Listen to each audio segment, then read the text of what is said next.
So this is all about GDP. Then let's talk about some more parameters which are important to make judgment about where the economy is going.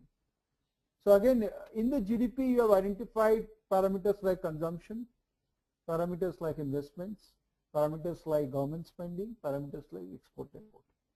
So if you track these parameters, you will overall have a feel of where the GDP is going.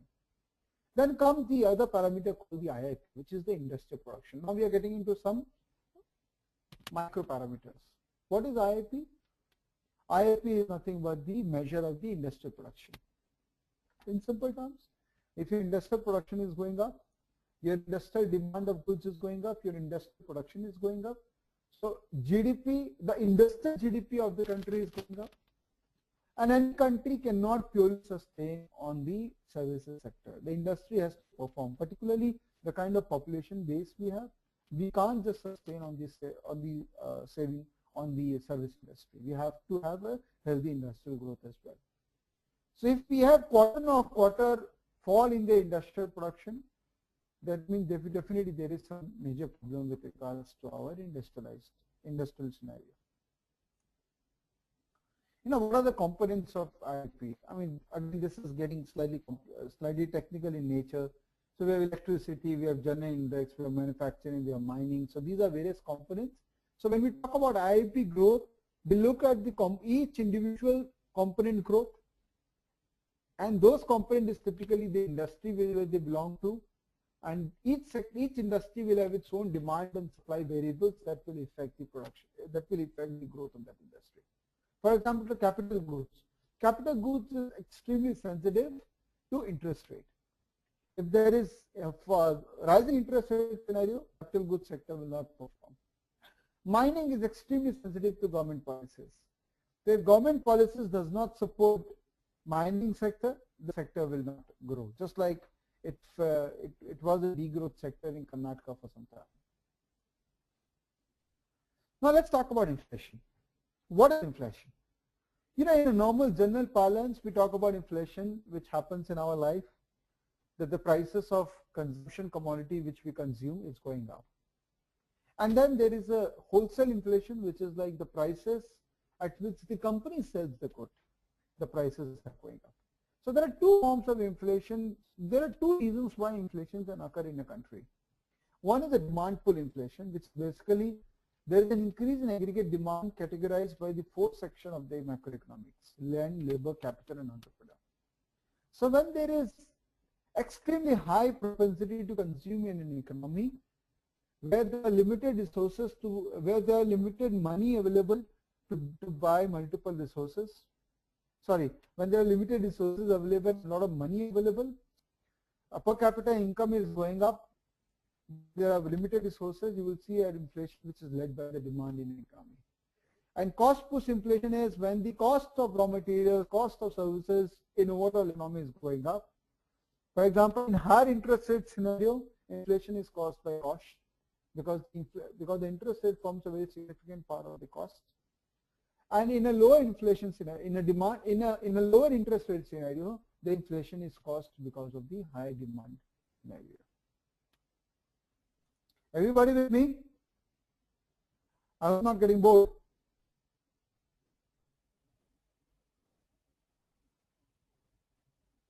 No one is responding, so shall I presume that people are getting bored here? Oh, Karan is getting bored a bit. Okay, so I will try to make it interesting. So let's try to make it interesting. Let's leave this all, because economics has, as I say, it's always a very, very boring topic. Trust me, and it is also a very subjective topic. So let me just make it slightly interesting. Let's talk about something else. This material anyway you will get interesting note about. Oh, it's 2 in the morning, Daljit. Oh, you are the one from Canada. Yeah. Okay. Anyways, so these technical definitions of these is there in PPT. So I will ask my team to share this PPT with you, where we have more conceptual discussion. But let's talk about an interesting topic, which is very close to me and which I very strongly follow. I want to talk about bubbles and cycles because that is the core of market and that is what you should understand in totality. Is it fine? We can just move from core economics discussion to bubbles and cycles because this is more of market. And if you can understand the bubbles and cycles, asset bubbles and the way economic cycle functions, you can predict market. Because market is all about action of price in a cyclical pattern, isn't it? Market is what? Action of price in a cyclical pattern. Oh, great. So Ray Kumar, I'm taking approval and I'm starting the bubbles and cycles. So what is bubbles and cycles? So we're going to take half an hour for this. Okay, this is part of our, okay. So is this a normal, it's a common graph you'll see a lot of places talking about cycles. So let's talk about cycles. So stock prices may appear random, but there are repeated price cycles which are predominantly driven by the market participants. So everything moves in a cycle, as I said. Your breathing is also in a cycle. The whole universe is moving in a cycle. The stock market cycle says what goes up surely come down, right? It's not possible that everything will keep on going up, keep on going up. It has to come down because at some point the instrument will become expensive enough for other people to dump. And then you will see there will be an effect which is a snowball effect or which is a herd mentality effect that because some resourceful people have realized that it has become fairly priced, there will be a fall in the market. And then the guys who are well knowledgeable and well updated, at some price point they will realize that the market is again fairly priced and there's a good time to enter. They will enter the market and again the cycle will change. So this is typical investment or trading cycle in stock market. But when you compare this cycle with the interest rate cycle, when everything is going fine, market is vibrant, demand is fine, government regulations is extremely nice, your interest rate cycle is typically at a lower level and government is preparing itself to increase the interest rate cycle because everything is positive. The moment government starts increasing the interest rate cycle, the cost of operation starts going up. It becomes competitive. It becomes extremely competitive to remain in the business. As government is increasing the interest rate to control the inflation and to control the demand-led inflation, you'll see the cycle is getting peaked. And again, it starts getting into the downward cycle because by the time interest rate is at a, when is the toughest time? When the interest rate is at a peak level and no one wants to really invest further because the capital expenditure process is halted because of high interest rate. Why no one wants to invest? No one wants to expand, so the labor cost, so the labor productivity will also go down because people will ask labor to leave. So that from that cycle again government intervenes and government will try to cool off the interest rate cycle by reducing the interest rate and give okay, Jimmy, just a minute. And the government will eventually try to reduce the interest rate and give a boost to the economy so that people will start increasing the consumption and that will lead to an increase in the upward flow of the cycle. So ultimately, if you see on the top of the cycle, government intervention is there. In the bottom of the cycle, government intervention is there. Why that intervention is needed? Because government's role is to control the outlier effect of the economy, to control the peak of the cycle, both on the top of the cycle or on the bottom of the cycle, right? This is to maintain the balance in the economy. Okay, Jimit, your question is, as cost push inflation is affected a lot in Indian economy.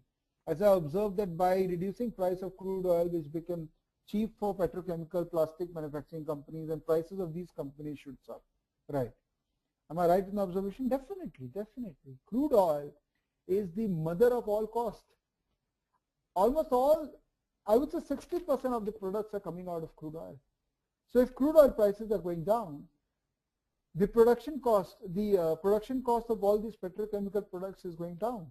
So that means they will pass on the benefit of lower production cost to the consumer as well, which eventually will have a effect to the mitest level of the economy.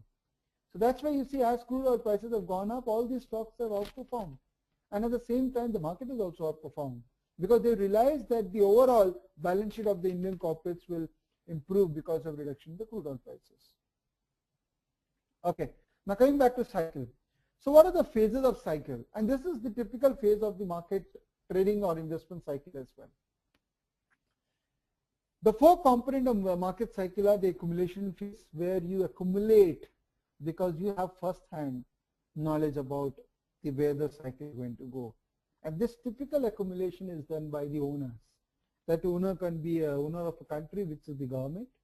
That owner can be the promoter of the company. That accumulation can be by the knowledgeable people who are tracking these cycles and markets very closely. Then there is a markup phase. The markup phase is typically when the momentum is getting built. For example, in India now, we are from an accumulation stage, we are now at a markup stage, where there is overall positivity, everyone wants to expand now, people are announcing order books, so there is a markup happening in the economy. On the top of the cycle, when people will realize that bas bahut ho gaya, this is the peak, the smart guys, a retail normal guy will not realize because he's not getting into the economics very closely. So the top guy will realize that enough is enough, distribution of connect, we have to offload whatever we have accumulated. So they will start distributing. So the moment you realize that an aggressive deals in terms of selling of businesses is happening, you realize that the promoters are confident now that enough of accumulation, enough of the business growth. Now from here they don't see aggressive growth in the business, so they will start distributing their business. And once that happens, there is a herd effect in the market, and everyone now starts getting out of the market because people believe that this is when the best guy is getting out, then it's a good time for everyone get out. And then obviously the fall, which we have already discussed a couple of times now. If you see the stock market, and if you see the technical chart in the stock market, you will see in the accumulation cycle stage, typically the market will work in a range. And the moment there is a breakout of that range, that's the time when there's a markup happening. A lot of people are getting inside the market.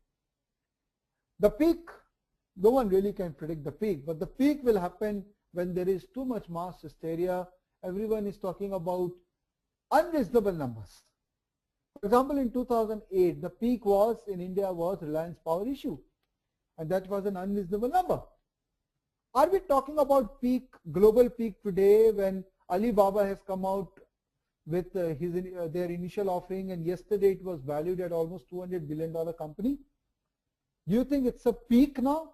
It may be possible because the number may be unreasonable for the overall global markets to absorb, right? And then from there, because of the spillover effect everywhere, as people will take their money out, you will see there is a downward cycle in the market.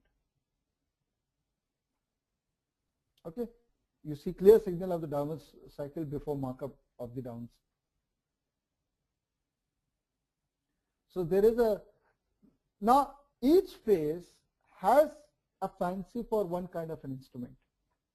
For example, in recession phase, typically people will try to accumulate stocks and commodities. In recovery phase, people typically will focus on cyclical stocks and commodities, because that's where the most of the activity will be. People will prefer to buy companies which are raw material based companies, metal and mining companies, because the demand for metals will go up during that time. When we talk about early upswing, which is the markup phase, people will focus more on country stocks like real estate, like consumption driven stocks. So this is what is happening right now in our country now. Our stock market now is focusing more on consumption driven stocks. And then in the late swing, when the market is at the top, people will and it has started going down, people will focus on bonds and interest rate stocks. Why? Because they would now lure for sectors which will give them a steady return rather than give them an aggressive return. Because the aggressive return phase in equity market is already met.